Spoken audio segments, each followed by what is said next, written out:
ದಾವಣಗೆರೆ ಜಿಲ್ಲೆಯಲ್ಲಿ ಬರೀ ಎರಡೇ ವಂಶಗಳಿಗೆ ಅಧಿಕಾರ ಸೀಮಿತವಾಗಿದೆ. ಅಪ್ಪ ಮಗ ಇಬ್ರು ML ಆಗಿದ್ದಾರೆ, ಹೌದಾ? ಆ ಸೊಸೆಗೆ ಬೇಕಾ? ನಾವೇ ಓಟ್ ಹಾಕಿ ನಾವೇ ಶೋಷಣೆ ಮಾಡಿಸ್ಕೊಂತಿದ್ವಿ. ಈಗ ದಾವಣಗೆರೆ ಜಿಲ್ಲೆ ಒಳಗೆ ಅಪ್ಪ ಮಕ್ಕಳು ಮಾವಳ್ಯರ ಪಕ್ಷ ಸಾಕಾಗಿದೆ.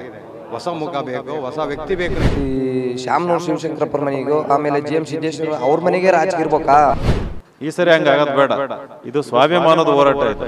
ನಿಮಗೆ ಹಲವಾರು ರೋಗಗಳು ಇರ್ತವೆ, ಚರ್ಮ ರೋಗ ಇರುತ್ತೆ, ಕುಷ್ಠರೋಗ ಇರುತ್ತೆ. ನಾವೆಲ್ಲ ಫೋನ್ ತಗೊಳಲ್ಲ ಅಂತಂದು ಇದೇ ಸಿದ್ದೇಶ್ವರ ಅಂದ್ರು ನಮಗೆ. ಅಂತ ಚರ್ಮ ರೋಗದ ಕುಷ್ಠ ರೋಗದ ಓಟ್ ಹಾಕ್ಸಿಂಡಿಲ್ರು. ಈ ಪ್ರಜಾಪ್ರಭುತ್ವದ ಕಗ್ಗೊಲಿ ಎರಡು ಪಾರ್ಟಿಗಳಿಂದ ಹೋಗಿದ್ದೀವಿ. ಪ್ರತಿ ಬಾರಿ ಬರೀ ರಸ್ತೆ ಚರಂಡಿ ಎಲ್ಲರೂ ಮಾಡ್ತಾರೆ, ಆದರೆ ವಿದ್ಯಾರ್ಥಿಗಳಿಗೋಸ್ಕರ ಜನರಿಗೋಸ್ಕರ ಒಳ್ಳೆ ಶಿಕ್ಷಣಕ್ಕೋಸ್ಕರ ಅವ್ರು ಗೆಲ್ಬೇಕು. ನಮ್ಮ ವಿನಯ್ ಕುಮಾರ್ GB ಪಕ್ಷೇತರ ಅಭ್ಯರ್ಥಿ, ಗ್ಯಾಸ್ ಗುರುತು ಗೆದ್ದೇ ಗೆಲ್ಲುತ್ತೆ. ಇವರು ವಿನಯ್ ಕುಮಾರ್ ಅವರು ಗೆಲ್ತಾರೆ ಸರ್.